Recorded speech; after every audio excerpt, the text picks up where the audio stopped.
Well, despite citing no actual evidence, Republicans in the House are pressing ahead with their investigation of President Donald Trump for possible collusion with the state of Russia. David Brooks of the New York Times, who despises Trump and says so all the time, even he is getting suspicious of the whole enterprise. Here's what he said.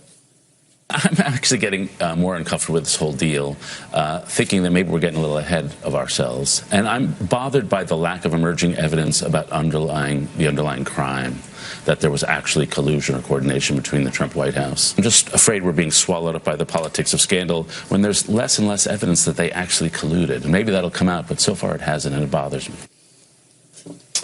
So what is this investigation about, and when, if ever, does it end? Congressman Trey Gowdy just took over as chairman of the House Oversight Committee. He also serves on the House Intelligence Committee, and he joins us tonight. Congressman, thanks so much, Chairman. Thank you for joining us. Yes, sir. I hope you're feeling better. I feel vigorous. Good. But I have lost track of the point of all this. What is the point of this investigation, just to remind those of us who are following at home? Well, Tucker, the hyper-focus on collusion is not Congress's fault. I would say folks in your line of work have been focused on collusion much more than certainly Republican members of the House. There are four things that we're looking at. Russian active measures, which a subset of that would be collusion. The U.S. response back in 2016, which has nothing to do with Trump. That's an Obama administration response.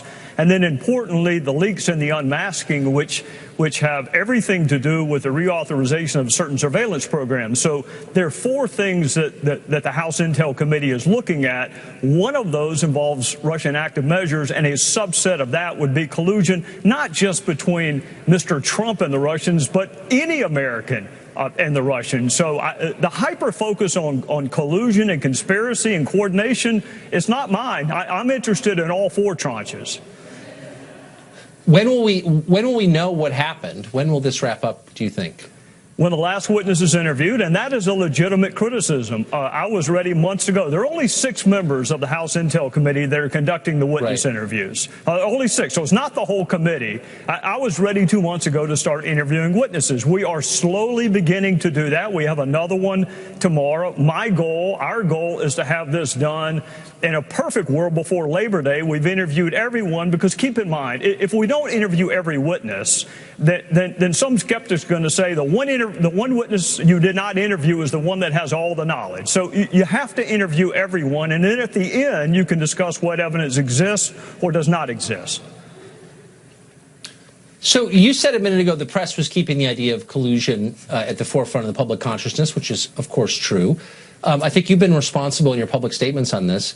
We've had members of the committee on this show who have openly suggested, certainly implied, that there was collusion. There's clearly a political agenda here, and I'm not flacking for the Trump administration. Obviously, the president's hurt himself with his grotesquely counterproductive tweeting on the subject. But as a factual matter, there is a political agenda here, an axe being ground by Democrats, and doesn't that kind of color the whole investigation and make it maybe less useful from the public's perspective? Well, it certainly may. The congressional part, I think Robert Mueller has a long, distinguished career that is essentially apolitical. And I think that people are going to be able to have confidence in the outcome of that investigation. With respect to Congress, we have a tendency to politicize almost everything, Tucker, and you're exactly right. There are members of both the House and the Senate who talk about, here's my favorite, I've seen evidence that's more than circumstantial but not direct, which, by the way, is tautological. There's no way it can be more than circumstantial but not direct.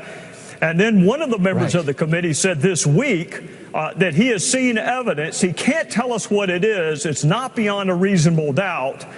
There's no way to defend yourself against those kind of baseless, reckless accusations. So I think ultimately the public will have confidence in Robert Mueller's investigation. Whether or not they have confidence in Congress's investigation depends on how responsible we are and how we frame the issues.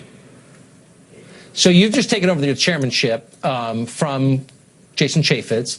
How will the committee be different under your leadership? Well, there are two components to our committee, Tucker. There's oversight, and then there's government reform. Oversight is always in fashion. It's always in style because of branch equity and branch equilibrium issues. this is a once-in-a-generation opportunity to do the government reform that lots and lots of folks have been talking about for decades. So that's going to be my focus. It's going to be serious, reform-minded ideas that save money. That, you know, what frustrates people is when we have hearings on waste, fraud, and abuse, and then we do nothing about it. So I look for fewer hearings on waste, fraud, and abuse, and more work on it. I got to say, I love the hearings, but I'd also like to see some action. I'm sure lots of our viewers agree. Mr. Chairman, thank you for coming on tonight. I appreciate it. Yes, sir. Thank you, Tucker.